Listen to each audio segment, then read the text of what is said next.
Recording. Wow, I forgot how to use my Cena. Hello, everybody. Moose here. March 11th, 2024 today. Present mileage on the bike, 41,467 miles. This is my fourth ride to work this year. It's been unusually nice weather here in Michigan periodically throughout March here so far, and this week promises to be no less. So it's going to be a great week to ride back and forth to work. Uh, Lows in the 40s, mid 40s at night, so nothing too cold.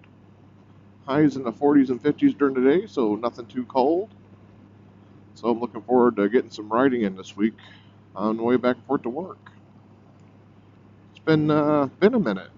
Well, I mean, I posted those two videos about the mice nest and my bike, but as far as motovlogs go, it's been a minute. And this probably won't be very long. I don't have a whole lot to say. Just thought I'd turn on the camera on the way to work once I figured out how to do so, because I could not remember how, which is kind of funny. Of course, I haven't had the Cena very long. I'm used to the 10C Pro I had, and record buttons on the top, and this one's on the bottom, and it's tiny and a little harder to find with your gloves on than the previous model was. Well, not the previous model that I owned. I didn't own the previous model of this iteration of camera. But anyways, here we are. And yeah, just enjoying a ride to work. Daylight savings time hit over the weekend, so spring forward and all. Arizona's got it right by not following that crap. I wish we'd do the same in all the other states, because it's really annoying. Put my dirty windshield here. So I've just got done watching yesterday Bodine 52's video about his new motorcycle. Congratulations, man. Beautiful, beautiful white Road Glide. And I was watching HDR on whether or not he was thinking about pursuing the purchasing of a newer model Harley-Davidson. And I think for right now he's not willing to pull the ripcord on that.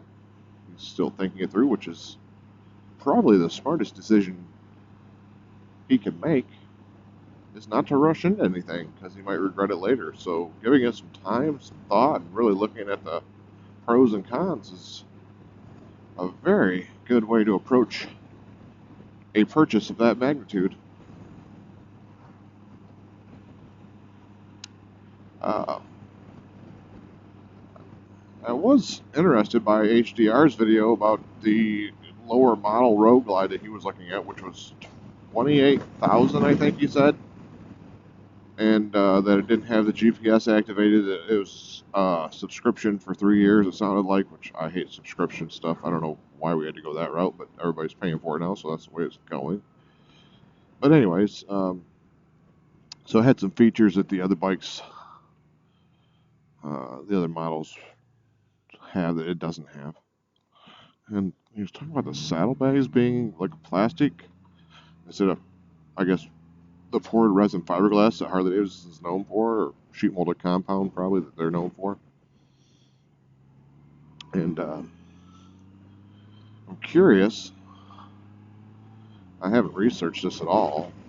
He was talking about the differences in add-ons. Oh, it's really windy. He was saying $2,000 for, I want to say the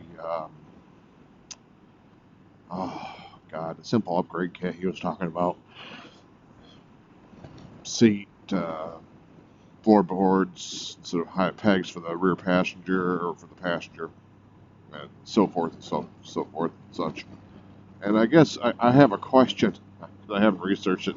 I'm not going to, because I'm not looking to buy a new motorcycle of any model or make.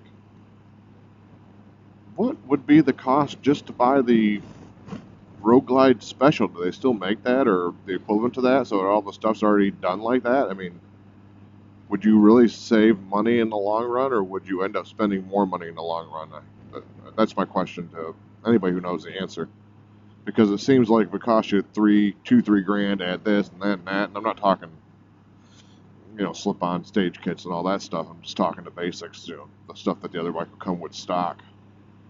At what point, how much are you saving? I mean, because your saddlebags aren't going to be as durable. It sounds like they're something more like I got on this. These are kind of, well, these aren't kind of anything. These are plasticky saddlebags in the trunk. They're flimsy compared to a Road King, to a Harley-Davidson. By any stretch of the imagination, it's flimsy, flimsy, flimsy. Harley's pretty heavy stuff, the good stuff. I always wonder what the cost benefit would actually end up being in the long run, or if there would be one.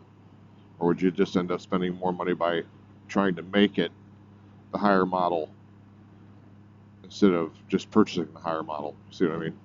So, I don't know. I'm curious about that. If anybody's got an answer. That'd be interesting knowing. I guess I could look up the cost of the base bikes and do my own research, but again, I'm not buying one, so I'd figure I'd just be lazy and put it out there into YouTube and let somebody else answer that question for me. I'm assuming HDR knows. Was doing all the research on it and looking at it.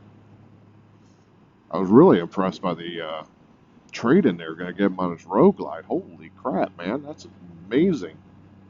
I hate to say it, when I traded in my Ultra on this Goldwing, of course I didn't care about, I should have cared, but I didn't haggle, but I think I got like 16 or 17K back in 2020.